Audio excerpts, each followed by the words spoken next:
Imphal International Airport tagi passenger ani kilogram mariga gram nipan rongi heroin powder ga konana fare haidi.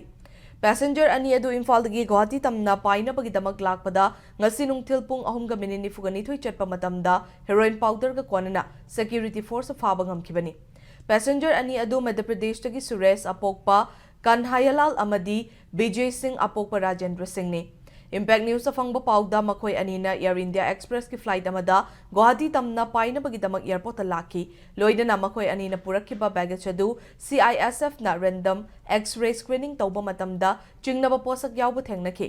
tungda CISF na makhoi ani detain tauba loidana makhoi gi baggage amadi makhoi na purakpa potlam sing physical check tauba hauki check tauba adu da makhoi ani gi baggage adu dagi heroin powder ni chingnaba potlam adu fangba ngamki